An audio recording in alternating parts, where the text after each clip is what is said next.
बहुत समय पहले की बात है। एक छोटे से गांव में शिवराम नाम का एक व्यापारी रहता था। उसकी दुकान गांव के बीचों बीच थी, जहां हर दिन लोग अपनी रोजमर्रा की जरूरतों का सामान खरीदने आते थे। शिवराम का व्यापार गांव में खूब फला फूला था और वह बहुत संपन्न बन चुका था। लेकिन उसकी एक विशेष बात थी, वह केवल धनवान ही नहीं था, बल्कि उसके पास एक मधुर और प्रेम से भरा परिवार भी था। उसका परिवार गांव में आदर्श के रूप में देखा जाता था। लेकिन एक दिन उसकी जिंदगी में ऐसा मोड़ आया जिसने सब कुछ बदल दिया। लक्ष्मी जी उससे रूठ गईं और व्यापार में अचानक गिरावट आने लगी। इस घटना ने शिवराम को एक कठिन निर्णय लेने पर मजबूर कर दिया, जो भविष्य में उसके परिवार और व्यापार के लिए एक महत्वपूर्ण सबक बना। शिवराम बचपन से ही मेहनती और ईमानदार था। उसके माता पिता ने उसे नैतिकता और सादगी से जीवन जीना सिखाया था। उसने अपनी कड़ी मेहनत और निष्ठा से व्यापार शुरू किया और धीरे धीरे उसकी दुकान गांव में सबसे बड़ी और लोकप्रिय बन गई। लोग उसकी सादगी, ईमानदारी और ग्राहकों के प्रति सम्मान से प्रभावित थे। उसका व्यापार तेजी से बढ़ रहा था और लक्ष्मी जी की कृपा हमेशा उसके साथ थी। शिवराम की दुकान पर हर दिन इतनी भीड़ होती कि उसे कई सहायकों की मदद लेनी पड़ती। वह जितना धन कमाता, उससे अधिक उसने अपने परिवार में प्रेम और शांति बनाए रखने का प्रयास किया। उसका मानना था कि परिवार ही उसकी सबसे बड़ी पूंजी है। शिवराम की पत्नी, 4 बेटे, उनकी बहुएं और छोटे छोटे पोते पोतियां सब मिलकर एक खुशहाल परिवार की तस्वीर प्रस्तुत करते थे। एक दिन जब शिवराम दुकान पर बैठा था, अचानक उसकी दृष्टि के सामने अजीब दृश्य उत्पन्न हुआ। उसकी दुकान में सब कुछ सामान्य दिख रहा था, लेकिन एक आवाज उसके कानों में गूंजने लगी। यह लक्ष्मी जी की आवाज थी। वह बोली, शिवराम, मैं अब तुमसे रूठ गई हूं। अब मेरे जाने का समय आ गया है और मेरी जगह टोटा यानी नुकसान तुम्हारे व्यापार में आ रहा है। शिवराम यह सुनकर हैरान रह गया। लक्ष्मी जी की कृपा से ही उसका व्यापार फल फूल रहा था और उनका इस प्रकार अचानक चले जाना उसकी चिंता का कारण बन गया। लेकिन शिवराम ने घबराहट को खुद पर हावी नहीं होने दिया। उसने नम्रता से पूछा, माता, आपने मुझे यह वरदान दिया था कि मेरा व्यापार सदैव उन्नति करेगा। ऐसा क्या हो गया कि आप मुझसे रूठ गईं? लक्ष्मी जी ने कहा, यह तो जीवन का चक्र है। समय समय पर परीक्षा होती है और तुम्हारी परीक्षा का समय आ गया है। लेकिन मैं तुम्हें एक अंतिम भेंट देना चाहती हूं। मांगो जो भी इच्छा हो। शिवराम ने थोड़ी देर तक सोचा और फिर नम्रता से बोला, माता, अगर आपको जाना ही है तो जाइए। टोटा आए तो आने दो, परंतु मेरी आपसे एक ही विनती है कि मेरे परिवार में हमेशा प्रेम और आपसी समझ बनी रहे। यही मेरी एकमात्र इच्छा है। लक्ष्मी जी उसकी बात सुनकर मुस्कुराईं। उन्होंने कहा, तथास्तु, मैं तुम्हारी इस इच्छा को पूरा करूंगी। तुम्हारे परिवार में सदैव प्रेम और शांति बनी रहेगी, चाहे परिस्थितियां कैसी भी हों। लक्ष्मी जी के जाने के कुछ ही दिनों बाद शिवराम के व्यापार में गिरावट आने लगी। उसकी दुकान में अब उतने ग्राहक नहीं आते थे। कई बार तो ऐसा होता कि पूरा दिन बीत जाता और कोई ग्राहक नहीं आता। वह अब घाटे में चल रहा था, लेकिन शिवराम ने अपने आप को संयमित रखा। उसने सोचा कि यह कठिन समय भी जल्द ही बीत जाएगा। उसके मन में एक विश्वास था कि परिवार के प्रेम से वह इस कठिन समय को पार कर लेगा। शिवराम का परिवार भी इस परिवर्तन को महसूस करने लगा, लेकिन किसी ने भी एक दूसरे से इस बारे में शिकायत नहीं की। सबने मिलकर शिवराम को सहारा देने की कोशिश की। घर में अब पैसों की तंगी होने लगी, लेकिन परिवार का आपसी प्रेम और समझ पहले की तरह ही बना रहा। कुछ दिन बाद एक ऐसा दिन आया जो शिवराम के जीवन का सबसे यादगार दिन बना। उसकी सबसे छोटी बहू राधा ने खिचड़ी बनाई। जब वह खिचड़ी बना रही थी, तभी अचानक उसकी नजर रसोई में रखी दूसरी वस्तुओं पर पड़ी और वह नमक डालकर दूसरे कामों में व्यस्त हो गई। कुछ ही देर बाद दूसरी बहू सुमन भी रसोई में आई। उसने बिना चखे खिचड़ी में नमक डाल दिया और चली गई। इसी प्रकार तीसरी बहू लता और चौथी बहू सीमा भी आईं और नमक डालकर चली गईं। फिर शिवराम की पत्नी ने भी खिचड़ी में नमक डाल दिया। किसी ने यह ध्यान नहीं दिया कि खिचड़ी में पहले से ही नमक डाला जा चुका है। शाम को जब शिवराम काम से वापस आया तो सबसे पहले उसने खिचड़ी परोसी। जैसे ही उसने पहला निवाला लिया, उसे खिचड़ी में अत्यधिक नमक का स्वाद महसूस हुआ, लेकिन उसने किसी से कुछ नहीं कहा। शिवराम समझ गया कि यह टोटा का खेल है और उसने बिना कुछ कहे पूरी खिचड़ी खा ली। उसके बाद उसका बड़ा बेटा सुरेश खाने आया। उसने भी खिचड़ी का पहला निवाला लिया और महसूस किया कि खिचड़ी में बहुत नमक है। उसने अपनी पत्नी से पूछा, पिताजी ने खाना खा लिया? उसकी पत्नी ने उत्तर दिया, हाँ, उन्होंने खा लिया और कुछ नहीं कहा। यह सुनकर सुरेश भी चुपचाप खिचड़ी खाकर चला गया। इसके बाद दूसरा बेटा मोहन, तीसरा बेटा राजेश और चौथा बेटा सतीश भी आए। सबने खिचड़ी खाई। ज्यादा नमक होने के बावजूद किसी ने कुछ नहीं कहा, क्योंकि सबने सोचा कि जब पिताजी ने कुछ नहीं कहा तो वे भी चुप रहेंगे। रात को टोटा, जो अब तक परिवार में अशांति फैलाने की कोशिश कर रहा था, हार मान चुका था। उसने शिवराम के सामने आकर कहा, मैं अब यहां से जा रहा हूं। शिवराम ने पूछा, क्यों जा रहे हो? टोटा ने उत्तर दिया, तुम्हारा परिवार 1 किलो नमक खा गया, फिर भी किसी ने झगड़ा नहीं किया। मैं यहां अशांति फैलाने आया था, लेकिन जहां प्रेम और समझदारी हो वहां मेरा कोई काम नहीं। टोटा के चले जाने के बाद शिवराम के परिवार में एक बार फिर से शांति और समृद्धि लौट आई। कुछ ही दिनों में लक्ष्मी जी ने फिर से उसके व्यापार में कृपा करना शुरू कर दिया। अब शिवराम का व्यापार पहले से भी अधिक फलने फूलने लगा। लेकिन शिवराम के लिए सबसे बड़ी बात यह थी कि उसके परिवार में प्रेम और समझदारी बनी रही। वह जानता था कि चाहे कितनी भी कठिनाइयां क्यों ना आएं, अगर परिवार एकजुट हो और एक दूसरे का सम्मान करे तो हर मुश्किल आसान हो जाती है। इस कहानी से यह शिक्षा मिलती है कि जीवन में कठिन समय आएगा, लेकिन परिवार का प्रेम और आपसी समझ किसी भी हानि से बड़ा होता है। जहां प्रेम और शांति है, वहां लक्ष्मी का वास होता है, और हानि या टोटा वहां टिक नहीं सकता। दोस्तों, प्रेम की एक नई कहानी। बहुत समय पहले एक छोटे से गांव में सविता नाम की एक महिला अपने पति राम और अपनी बेटी राधिका के साथ रहती थी। उनका जीवन साधारण और सादा था, लेकिन उनके घर में हमेशा प्रेम और शांति का वातावरण रहता था। गांव में सविता और राम की जोड़ी को बहुत आदर और सम्मान दिया जाता था, क्योंकि दोनों ही दयालु और मिलनसार स्वभाव के थे। एक दिन एक अद्भुत घटना घटी, जिसने उनके जीवन को हमेशा के लिए बदल दिया।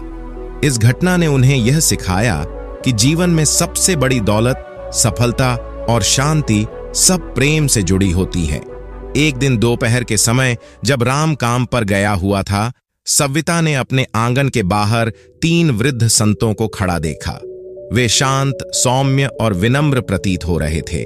उनके चेहरे पर एक अजीब सा तेज था, जैसे उन्होंने जीवन के कई गूढ़ रहस्यों को समझ लिया हो।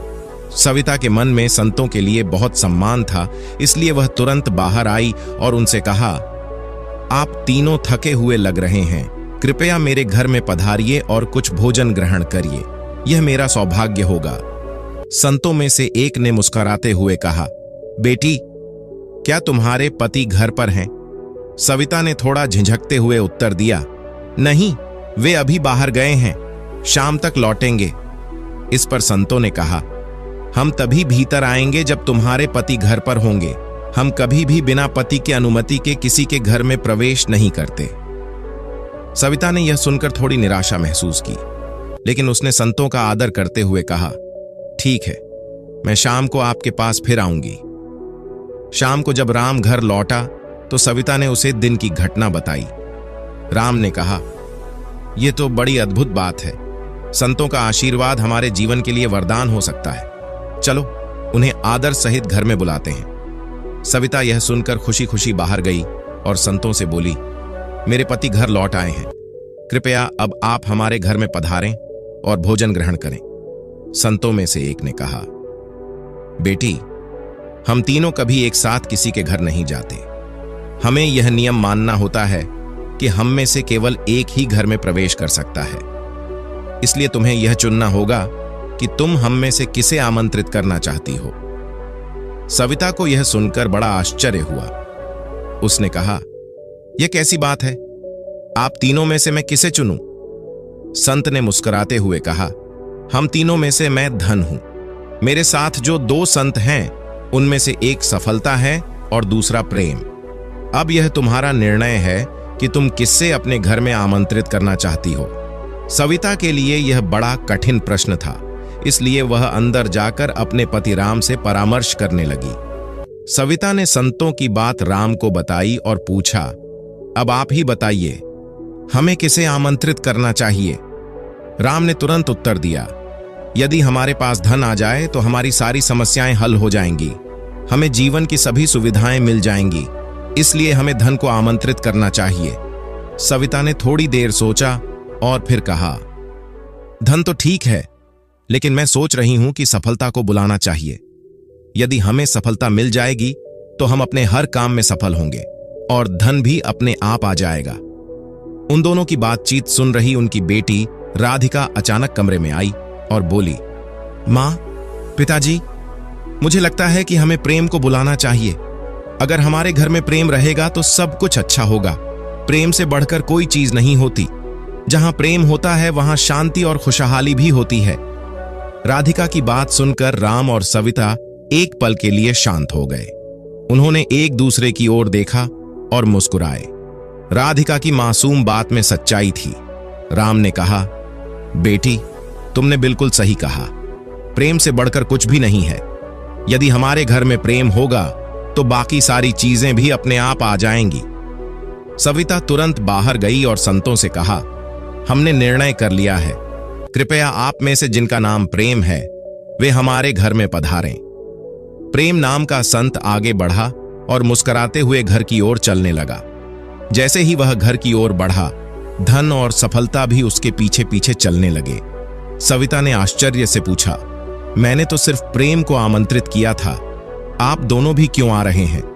संतों में से एक ने उत्तर दिया, बेटी, यदि तुमने धन या सफलता को चुना होता तो वे अकेले ही तुम्हारे घर में आते, लेकिन तुमने प्रेम को चुना है और जहां प्रेम जाता है वहां धन और सफलता भी उसके पीछे पीछे जाते हैं। सविता और राम यह सुनकर बहुत खुश हुए। उन्होंने संतों को आदरपूर्वक घर में प्रवेश कराया और उनका स्वागत किया। संतों के घर आने के बाद सविता और राम के जीवन में कई बदलाव आए। उनके घर में पहले से भी अधिक प्रेम और समझदारी का वातावरण बन गया। उनका परिवार और भी मजबूत हो गया और वे अपने जीवन की छोटी छोटी खुशियों को और अधिक सराहने लगे। गांव के लोग भी राम और सविता के परिवार को और भी अधिक आदर से देखने लगे। राम का व्यापार पहले से भी ज्यादा फलने फूलने लगा और उनके घर में धन की कोई कमी नहीं रही। लेकिन राम और सविता के लिए सबसे महत्वपूर्ण बात यह थी कि उनके घर में प्रेम बना रहा और उसी प्रेम ने उन्हें सब कुछ दिया, धन, सफलता और शांति। इस कहानी से हमें यह सीखने को मिलता है कि जीवन में धन और सफलता महत्वपूर्ण हो सकते हैं, लेकिन सबसे बड़ी ताकत प्रेम की होती है। जहां प्रेम होता है वहां बाकी सब कुछ अपने आप आ जाता है। प्रेम से ही जीवन में सच्ची खुशहाली आती है और प्रेम ही सभी समस्याओं का समाधान है। इसलिए हमेशा प्रेम को प्राथमिकता दें, चाहे परिस्थितियां कैसी भी हों। जहां प्रेम होता है वहां जीवन की हर चुनौती आसान हो जाती है। प्रेम ही जीवन की सबसे बड़ी शक्ति है। जब हम अपने जीवन में प्रेम को स्थान देते हैं तो धन और सफलता अपने आप हमारे पास आते हैं। दोस्तों, प्रेम की एक नई कहानी। हनुमान जी की राम भक्ति की गाथा पूरी दुनिया में गाई जाती है, लेकिन लक्ष्मण जी की भक्ति भी अद्वितीय थी। लक्ष्मण जी की कथा के बिना श्री राम कथा अधूरी है। एक दिन अगस्त्य मुनि अयोध्या आए और लंका युद्ध का प्रसंग चल निकला। श्री राम ने अगस्त्य मुनि को बताया कि कैसे उन्होंने रावण और कुंभकर्ण जैसे प्रचंड वीरों का वध किया। साथ ही लक्ष्मण ने भी इंद्रजीत और अतिकाय जैसे शक्तिशाली असुरों का नाश किया। अगस्त्य मुनि ने कहा, श्री राम, बेशक रावण और कुंभकर्ण अत्यंत वीर थे, परंतु सबसे बड़ा योद्धा तो मेघनाद था। उसने अंतरिक्ष में इंद्र से युद्ध किया और उन्हें बंदी बनाकर लंका ले आया। तब ब्रह्मा जी ने इंद्रजीत से दान स्वरूप इंद्र को मांगा, जिससे इंद्र मुक्त हुए। लक्ष्मण ने उसका वध किया, अतः वे सबसे बड़े योद्धा हुए। श्री राम को यह सुनकर आश्चर्य हुआ, लेकिन भाई की वीरता की प्रशंसा से वे प्रसन्न भी थे। फिर भी उनके मन में यह जिज्ञासा उत्पन्न हुई कि आखिर अगस्त्य मुनि ऐसा क्यों कह रहे हैं कि इंद्रजीत का वध रावण से भी अधिक कठिन था। अगस्त्य मुनि ने कहा, प्रभु, इंद्रजीत को वरदान प्राप्त था कि उसका वध वही कर सकता है जिसने 14 वर्षों तक न तो कभी निद्रा ली हो, न किसी स्त्री का मुख देखा हो और न ही भोजन किया हो। श्री राम ने कहा, लेकिन मैं तो वनवास के समय नियमित रूप से लक्ष्मण के हिस्से का फल फूल उन्हें देता था। मैं सीता के साथ एक कुटिया में रहता था, जबकि लक्ष्मण पास की कुटिया में। फिर ऐसा कैसे संभव है कि लक्ष्मण ने 14 वर्षों तक न सोया हो, न किसी स्त्री का मुख देखा हो और न कुछ खाया हो। अगस्त्य मुनि यह सुनकर मुस्कुराए और बोले, प्रभु, आपसे कुछ भी छुपा हुआ नहीं है। सच तो यह है कि सभी लोग केवल श्री राम का गुणगान करते थे, लेकिन प्रभु यह भी चाहते थे कि लक्ष्मण के तप और वीरता का भी अयोध्या के हर घर में बखान हो। अगस्त्य मुनि ने सुझाव दिया, क्यों न लक्ष्मण जी से ही पूछ लिया जाए। लक्ष्मण जी को बुलाया गया और प्रभु ने उनसे कहा, तुमसे जो भी पूछा जाए उसका सच सच उत्तर देना। श्री राम ने पूछा, हम तीनों 14 वर्षों तक साथ रहे, फिर तुमने सीता का मुख कैसे नहीं देखा? तुम्हें फल दिए गए, फिर भी तुम अनाहारी कैसे रहे और 14 वर्षों तक सोए नहीं? यह कैसे संभव हुआ?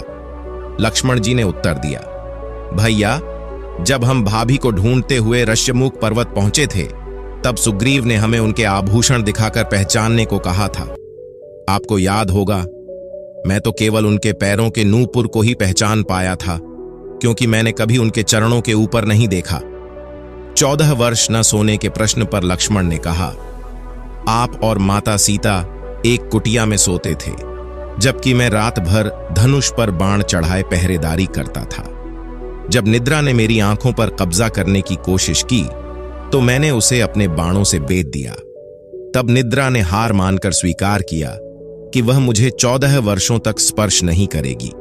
लेकिन जब अयोध्या में आपका राज्याभिषेक होगा और मैं आपके पीछे छत्र लिए खड़ा रहूंगा, तब वह मुझे घेरेगी। आपको याद होगा कि राज्याभिषेक के समय मेरे हाथ से छत्र गिर गया था। फिर लक्ष्मण जी ने बताया कि 14 वर्षों तक वे अनाहारी कैसे रहे। उन्होंने कहा, जो फल फूल मैं लाता था, आप उसे 3 हिस्सों में बांटते थे और एक हिस्सा मुझे देते हुए कहते थे, लक्ष्मण, फल रख लो। आपने कभी नहीं कहा कि इसे खा लो। बिना आपकी आज्ञा के मैं उसे कैसे खा सकता था? इसलिए मैंने वे फल कुटिया में संभाल कर रख दिए। श्री राम के कहने पर लक्ष्मण जी चित्रकूट की कुटिया में से वे फल लेकर दरबार में आए। जब गिनती की गई तो 7 दिन के फल कम थे। श्री राम ने पूछा, इसका मतलब है कि तुमने 7 दिन तो आहार लिया था? लक्ष्मण जी ने 7 फल कम होने का कारण बताया। उन्होंने कहा, 1, जिस दिन हमें पिताजी के स्वर्गवासी होने की सूचना मिली, हम निराहारी रहे। 2, जिस दिन रावण ने माता सीता का हरण किया, उस दिन फल लाने कौन जाता? 3, जिस दिन आप समुद्र से राह मांगने के लिए साधना कर रहे थे। 4, जिस दिन इंद्रजीत के नागपाश में बंधकर आप दिन भर अचेत रहे। 5, जिस दिन इंद्रजीत ने मायावी सीता का वध किया और हम शोक में रहे। 6, जिस दिन रावण ने मुझे शक्ति मारी। 7, और जिस दिन आपने रावण का वध किया, उन दिनों में हमें भोजन की सुध ही नहीं थी। लक्ष्मण जी ने आगे बताया, मैंने विश्वामित्र मुनि से एक अतिरिक्त विद्या सीखी थी, बिना भोजन किए जीने की विद्या। उसी के प्रयोग से मैंने 14 वर्षों तक अपनी भूख को नियंत्रित किया, जिससे मैं इंद्रजीत का वध कर सका। भगवान श्री राम ने लक्ष्मण जी की तपस्या और वीरता के बारे में सुनकर उन्हें अपने हृदय से लगा लिया। वास्तव में कोई भी व्यक्ति जिसके हृदय में थोड़ी भी संवेदना हो, इस प्रसंग को सुनकर उसके नेत्रों से आंसू ना छलकें, ऐसा संभव नहीं। तो दोस्तों, आपको आज की कहानी अच्छी लगी तो चैनल को सब्सक्राइब करके हमें सपोर्ट कर दीजिए। फिर मिलते हैं एक नई